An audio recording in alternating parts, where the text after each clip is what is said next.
Welcome back नाज़रीन। बात हो रही है मीडिया के हवाले से कि हमारे मुल्क का मीडिया आज़ाद है, वो तो हम भी जानते हैं, लेकिन कितना आज़ाद है, क्या ये मादर पिदर आज़ादी है?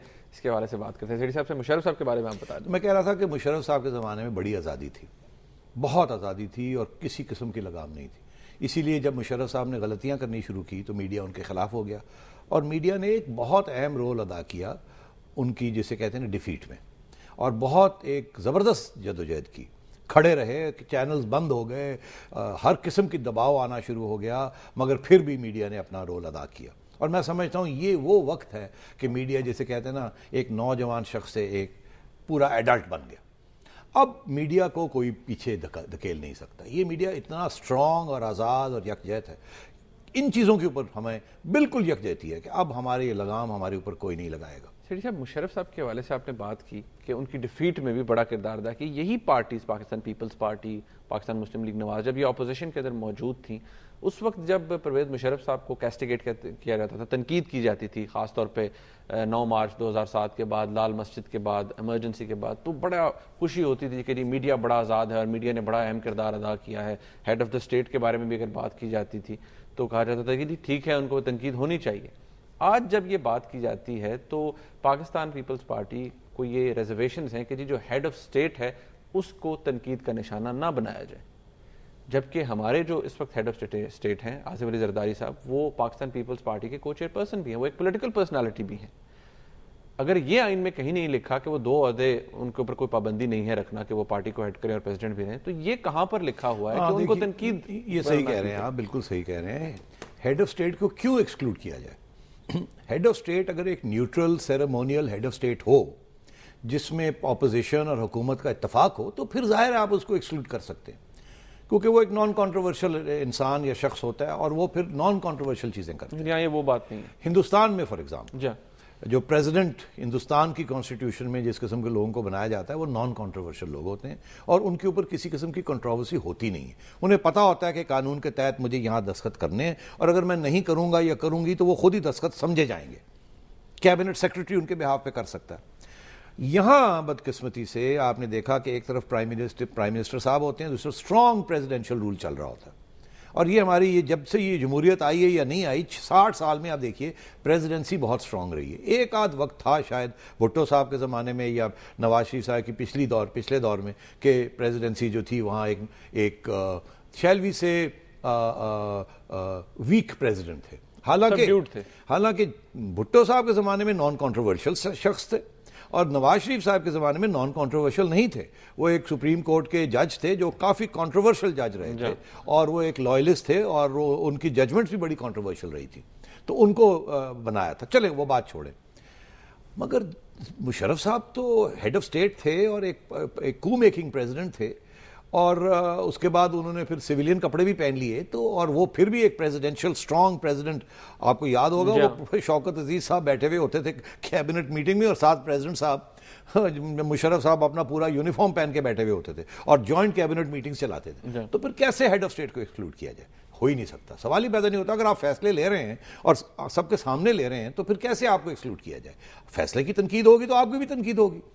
तो आप जरदारी साहब का भी यही, अगर जरदारी साहब खुद ना बनते और किसी नॉन कॉन्ट्रोवर्शियल शख्स को बना देते जो सेरेमोनियल प्रेसिडेंट होता तो उनकी भी कोई रोल ना होता, उनके बारे में भी कोई कुछ ना कहता। मगर अब जरदारी साहब ने यह फैसला किया है कि वो प्रेसिडेंट होंगे और वो प्रेसिडेंशियल पावर्स भी नहीं छोड़ना चाह रहे, तो फिर तो ये तनकीद होगी और ये हमारा हक है कि हम ये तनकीद करें, क्योंकि वो फैसले करते हैं, फैसले अच्छे होते हैं या बुरे होते हैं, दाद भी देंगे, तनकीद भी करेंगे। तो ये वापस इस क्लॉज को लाने की अगर कोशिश की गई कि हेड ऑफ स्टेट की तनकीद नहीं होगी, तो ये गालिबन इसकी पूरी रेजिस्टेंस हमें करनी चाहिए और हम करेंगे, क्योंकि ये बिल्कुल नाजायज़ बात है। हेड ऑफ स्टेट की तनकीद होगी उस वक्त तक जब तक वो कंट्रोवर्शियल फैसले करेंगे या कंट्रोवर्शियल पावर्स लेके बैठे रहेंगे। फिर साहब, ये शेख साहब से बात हुई थी जब मैंने इनफैक्ट उनसे क्वेश्चन पूछा कि क्या एंकर्स हॉस्टाइल है, मीडिया हॉस्टाइल है गवर्नमेंट को, तो उन्होंने कहा जी जो भी गवर्नमेंट कमजोर होती है वो कहती है जी मीडिया हॉस्टाइल है। आप क्या कहते हैं? लोगों का ये व्यू है, हमारे और भी जर्नलिस्ट हैं वो ये कहते हैं कि जी जो करंट अफेयर्स के प्रोग्राम्स हैं ये ओपिनियन मेकिंग के प्रोग्राम होते हैं, तो इसके अंदर हर एक को अपनी बात कहने का हक है। अगर कोई एक 2-3 नुमाइंदे बैठे हैं हुकूमत के, एक अपोजिशन का, एक किसी और पार्टी का, एक हुकूमत का, तो आपस में कॉन्ट्रडिक्ट भी करते हैं एक दूसरे की बात को, तो इसमें हम ओपिनियन मेकिंग की बात होती है तो इसमें किसी को तकलीफ क्या है? देखिए, ये तो सही बात है कि मीडिया का रोल ये नहीं होना चाहिए कि वो ओपिनियन बनाए। मीडिया का ये रोल होना चाहिए कि वो मुख्तलिफ ओपिनियन को रिफ्लेक्ट करें और फिर लोगों को पे ऊपर छोड़ दें कि लोग अपना ओपिनियन क्या बनाते हैं। मतलब ये है कि अगर एक मौजू है, उसके ऊपर 3 आवाज़ें हैं, 3 किस्म की राय है, 3 मुख्तलिफ ओपिनियन है, तो मीडिया का काम है उनको इकट्ठा कर देना, बैठ के उनसे पूछना, मीडिएट करना, ताकि हर एक बंदा अपना पॉइंट ऑफ व्यू दे दे और आवाम फिर अपना फैसला कर ले कि कौन सही है या कौन गलत है। 90% ऑफ द टाइम मीडिया यही करता है। तो आपने देखा होगा एक ऑपोजिशन का, एक गवर्नमेंट का, एक किसी और को बैठाया हुआ होता है, हर पार्टीज को, ये एंकर्स ने, और उनसे बातचीत हो रही है। मगर इसमें भी 2 बातें, एक तो ये कि एंकर की अपनी भी तो एक राय होती है और वो बायस जो होती है वो कभी इधर ले जाती है, कभी इधर ले जाती है, रिफ्लेक्ट करती है। किस चीज में रिफ्लेक्ट करती है? पहले ये कि सेलेक्ट किसको करते हैं, वो किसको बैठाते हैं सामने, मजबूत बंदे को बैठाते हैं, कमजोर बंदे को बैठाते हैं, ठीक, किस किस्म की सेटिंग रखते हैं, फिर किस किस्म के सवाल किससे पूछते हैं। तो बहुत अहम रोल होता है एंकर का।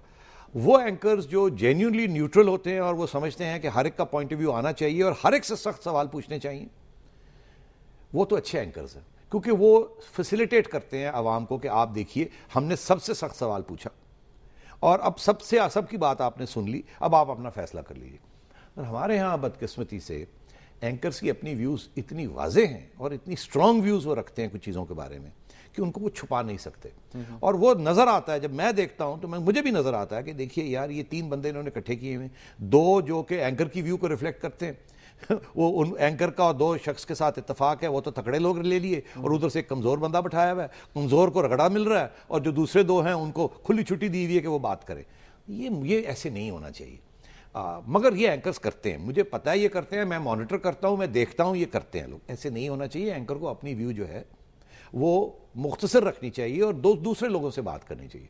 जब मैं कभी कभी एंकर करता हूं प्रोग्राम, मेरी हमेशा यही कोशिश होती है, अब तो आप एंकर कर रहे हैं ना, ये तो बड़ा एक दूसरे किस्म का प्रोग्राम है, आप मेरी व्यूज ले रहे हैं, गलत है सही है जो भी है वो लोगों ने फैसला करना है, ठीक है। मगर जहां तक एंकर का मसला है कि उन्होंने 3 लोग बिठाए हुए हैं एक मौजू के ऊपर, वहां बैलेंस रखना चाहिए और एंकर को कम से कम मदाखलत करनी चाहिए, मगर कोशिश करनी चाहिए कि सही बात निकले।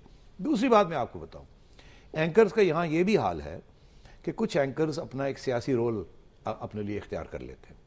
मुझे याद है यहाँ इस मुल्क में 2-3 दफ़ा बहुत सीरियस क्राइसिस आई और कुछ एंकर्स ने बिल्कुल, वो एंकर्स समझे आप इंटरवेंशनिस्ट एंकर्स बन गए थे। वो मतलब है कि वो जैसे कि हुकूमत और ऑपोजिशन की अगर कुछ लड़ाई झगड़ा चल रहा है तो वो एंकर जो है वो खुद मीडिएशन में आ गए हैं, वो खुद तजवीज़ें देनी शुरू कर दी उन्होंने, कभी इधर से बात उठा रहे हैं, कभी इधर से। तो मतलब है वो एक ऐसे के एक एक्टिव प्लेयर बन गए थे। अब लाल मस्जिद के दौरान आपने देखा एंकर्स एक्टिव प्लेयर्स बने हुए थे। ये ऐसे नहीं होना चाहिए। ये एंकर्स का रोल नहीं है कि वो एक्टिव प्लेयर बन जाएं किसी किस्म की क्राइसिस में। तो एंकर्स के बारे में भी मेरी बहुत सी प्रॉब्लम्स हैं इन लोगों के बारे में। कुछ जज्बा ज़्यादा है, कुछ मेरे ख्याल नॉलेज की कमी है। तो ये होता है, मगर डजंट मैटर। ये एक नया मीडिया है, ये मीडिया आहिस्ता आहिस्ता समझ जाएगा। मोटी बात करूं आपको, वो एंकर्स जो कि दंदनाते फिरते थे कि ये हमारी जंग नहीं है, ये तो इस्लाम की जंग है, ये जो वॉर ऑन टेरर है ये अमेरिका की जंग है। तालिबान को इन्होंने हीरो बनाया हुआ था, ग्लोरीफाई किया हुआ था तालिबान को। उनकी इंटरव्यूज आगे पीछे उनकी फजूल बातें उनकी शाया कर रहे थे, और हम जैसे लोग जो कहते थे जरा ख्याल रखो ये हीरो नहीं है, ये आपके गले भी पड़ेंगे। हमें हमारे ऊपर तनकीद करनी शुरू कर दी इन्होंने, नाम ले लेके इन्होंने हमारे ऊपर तनकीद करनी शुरू कर दी। और ये वो लोग हैं जो आज कहते हैं कि ये टेररिस्ट हैं। तो कम से कम कुछ अपनी कुछ देखना तो चाहिए कि हम क्या बात कर रहे हैं। साहब, इसके हवाले से एक सवाल है, लेकिन एक ब्रेक लेनी है मुझे यहाँ पर। नाज़रीन, एक ब्रेक लेते हैं, हमारे साथ रहिएगा।